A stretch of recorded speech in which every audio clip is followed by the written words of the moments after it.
आप लोग, आशा करता हूं आप सभी लोग अच्छे होंगे। आपका अपने YouTube चैनल परफेक्ट इंग्लिश में स्वागत है। दोस्तों, हमने प्रोनाउन के 2 पार्ट को कवर कर लिया था। आज हम प्रोनाउन के तीसरे भाग में सब कुछ कवर कर लेंगे। दोस्तों, टाइम ना वेस्ट करते हुए अपने इस सेशन को, क्लास को शुरू करते हैं। Pronoun relation to subject verb agreement, ये हमारा आज टॉपिक रहेगा। दोस्तों, प्रोनाउन के संबंधित प्रश्न सब्जेक्ट वर्ब एग्रीमेंट अध्याय से भी पूछे जाते हैं। इसमें है पजेसिव प्रोनाउन। पजेसिव प्रोनाउन होता है, जैसा पजेशन का मीन्स होता है कि किसी पर अधिकार जमाना। पजेसिव रूल फर्स्ट, जब दो सब्जेक्ट्स को as well as, with, along with, together with and not, in addition to, but, besides, except. Except means होता है को छोड़कर या के अलावा। Rather than, accompanied by, like, unlike, no less than, nothing but से जोड़ा जाए तो पजेसिव प्रोनाउन फर्स्ट सब्जेक्ट के अनुसार होगा। अगर ये शब्द दिए गए हैं तो फर्स्ट सब्जेक्ट आता है पजेसिव में। जैसे ये एग्जाम्पल है दोस्तों, Rita as well as her friends has done her work. तो ये एज वेल एज है ना ये दोस्तों यहाँ पर, तो ये एज वेल एज तो ये होता है, तो क्या होता है, जो इससे पहला वाला ये है रीता, इसके अकॉर्डिंग यहाँ पर पजेसिव प्रोनाउन का प्रयोग होगा, हर रीता के अकॉर्डिंग, ना कि फ्रेंड्स के according. Next is my friend Reena along with her sister is doing her job eight Delhi. यहाँ पर माई फ्रेंड रीना, यहाँ पर अलोंग विद से पहले रीना है, तो रीना के अकॉर्डिंग यहाँ पर हर का यूज होगा। हर प्रोनाउन पजेसिव प्रोनाउन आएगा। Next is rule second. Rule second में क्या है दोस्तों, जब दो सब्जेक्ट्स को either or, neither nor, not only but also, no none but से जोड़ा जाए तो पजेसिव प्रोनाउन नियरेस्ट सब्जेक्ट के अनुसार होगा। जैसे neither the staff members NOR the manager was taking his task seriously. इसमें दोस्तों हिज का प्रयोग किसके अकॉर्डिंग होगा, हिज आया है यहाँ पर मैनेजर के अकॉर्डिंग आया है। क्यों? क्योंकि ये पास में है, ये इसके हिज के पास में है ना ये मैनेजर, ये रहा देखो, neither nor. Next is rule third, जब each, every, neither, either, every, anyone का प्रयोग सब्जेक्ट के रूप में हो तो possessive case third person singular के अनुसार होना चाहिए। जैसे neither of the two brothers has brought their luggage, our के स्थान पर हिज का प्रयोग होगा। क्यों? क्योंकि दोस्तों ये दोस्तों ये आवर यहाँ पर ये दियर दिया हुआ है, ये यहाँ पर आवर दे दिया, ये गलत है, ये गलत मिस प्रिंटिंग हो गई है बुक में, सॉरी। यहाँ पर नाइदर ऑफ दिया हुआ है यहाँ पर, तो यहाँ पर क्या किसका प्रयोग होगा, यहाँ पर होगा हिज का प्रयोग। थर्ड पर्सन के अकॉर्डिंग होता है जब ये शब्द आते हैं तो। ही जैसे होता है थर्ड पर्सन के शब्द कौन कौन से होते हैं, ही, शी, इट, दे, इनके अकॉर्डिंग आता है। Next is each one of अस, यहां पर ये दियर के स्थान पर ये आवर कर लेना दोस्तों, आर यू गेटिंग, यहां पर आवर आएगा। Next is each one of us is doing our duty properly, our के स्थान पर यहां पर क्या आएगा, हिज आएगा, क्योंकि यहां पर ये ईच वन ऑफ दिया हुआ है, यहां पर आएगा हिज का प्रयोग यहां पर आवर के स्थान पर होगा, क्योंकि हिज होता है थर्ड पर्सन का। Next is rule 5। रूल 5 में क्या है दोस्तों, यदि कलेक्टिव नाउन जैसे ज्यूरी, आर्मी, फ्लीट, क्रू का प्रयोग सेंटेंस के सब्जेक्ट के रूप में हो तथा इससे समूह का बोध हो तो इसके लिए सिंगुलर पर्सन तथा एडजेक्टिव जैसे इट, इट्स, इटसेल्फ का प्रयोग जरूरत के अनुसार होता है। जैसे द ज्यूरी मीन्स होता है निर्णायकों का समूह, हैज गिवन दियर वर्डिक्ट, तो यहां पर होगा इट्स का प्रयोग होगा दोस्तों, क्योंकि ये ज्यूरी है, ज्यूरी को सिंगुलर प्रोनाउन के अकॉर्डिंग इसका प्रयोग होगा इट्स का, ना कि प्लूरल के according. Are you getting? But इसमें एक रूल और होता है दोस्तों, ये नेक्स्ट में दिया हुआ है रूल 5 में, यदि कलेक्टिव प्रोनाउन का प्रयोग सेंटेंस के सब्जेक्ट के रूप में हो तथा इससे सेपरेट इंडिविजुअल्स अलग अलग व्यक्तियों सदस्यों का बोध हो तो इसे प्लूरल माना जाता है तथा इसके लिए प्लूरल प्रोनाउन तथा प्लूरल एडजेक्टिव जैसे they, them, their, theirs, themselves का प्रयोग होता है।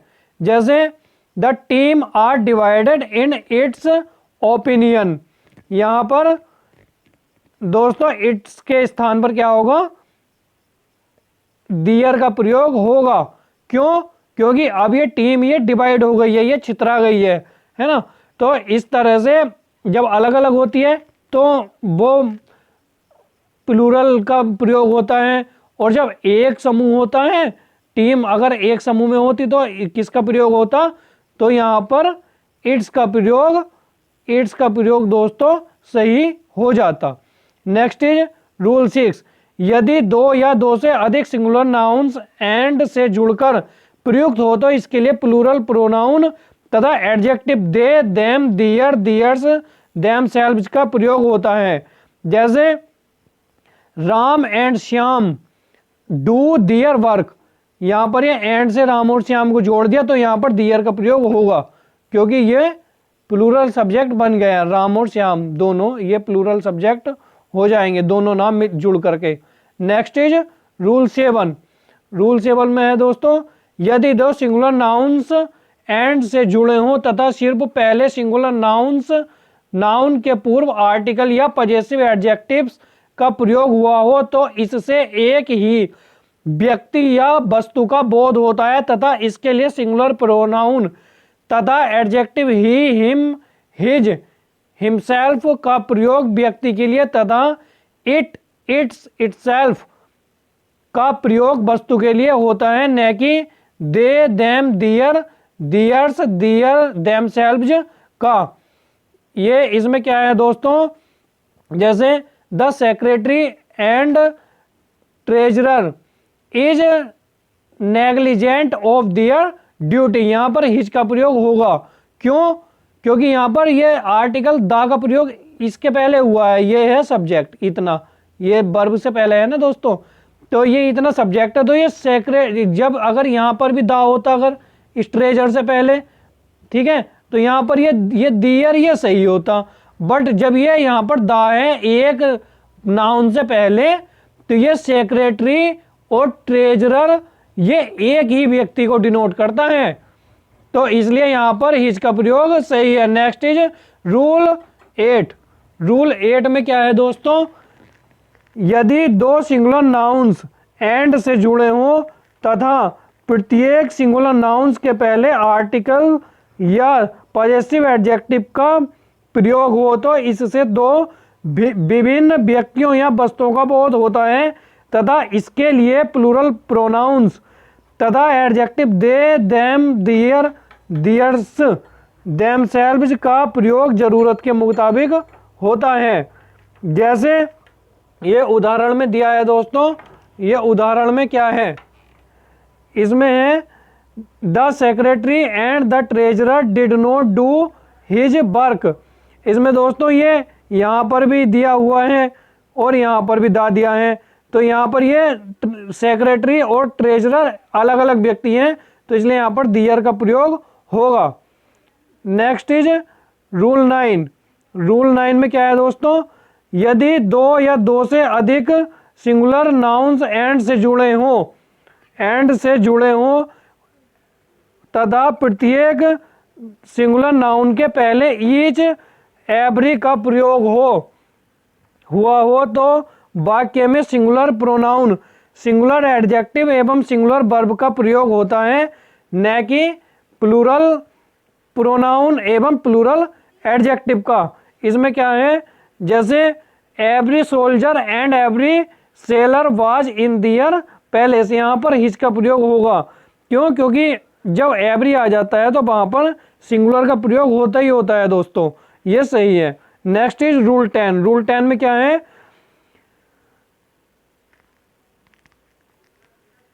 Many an plus singular noun का प्रयोग सेंटेंस के सब्जेक्ट के रूप में हो तो इसके लिए सिंगुलर प्रोनाउन व एडजेक्टिव का प्रयोग होता है। जैसे अगर मैनी के बाद ए आता है ना दोस्तों, तो ये सिंगुलर होता है, तो यहाँ पर ये है सिंगुलर प्रोनाउन, ये सही है, his. Next is distributive pronounce.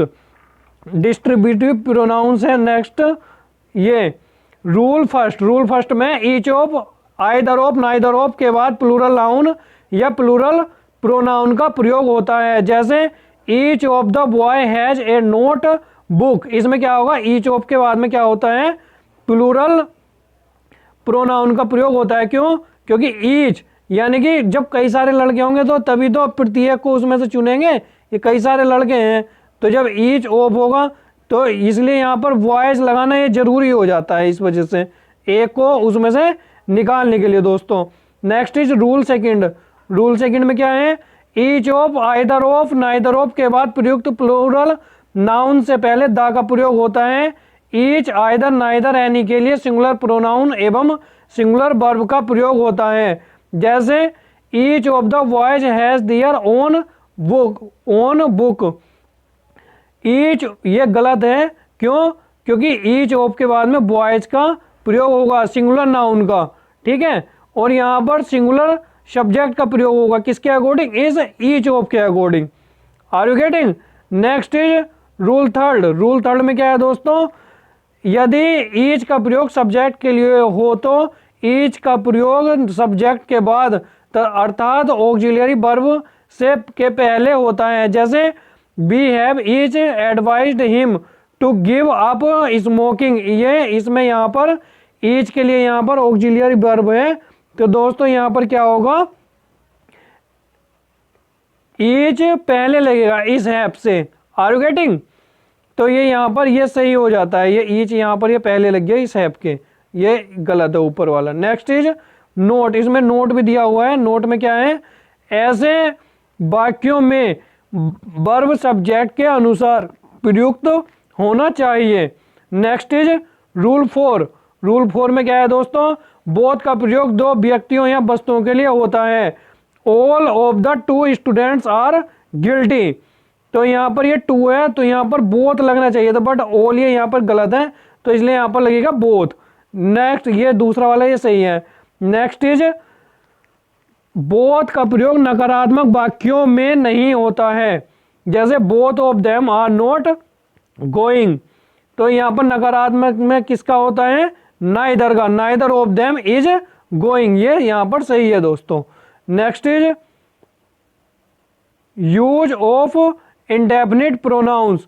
Indefinite pronouns का यूज कैसे होता है, रूल फर्स्ट। इसमें एक ही रूल है ये, बट ये इंपॉर्टेंट बहुत है दोस्तों, इंपॉर्टेंट है ये, वेरी इंपॉर्टेंट है। इसमें क्या है, यदि वन का प्रयोग सेंटेंस के सब्जेक्ट के रूप में हो तो इसके लिए नॉमिनेटिव केस वन तथा ऑब्जेक्टिव प्रोनाउन वन सेल्फ का प्रयोग होता है।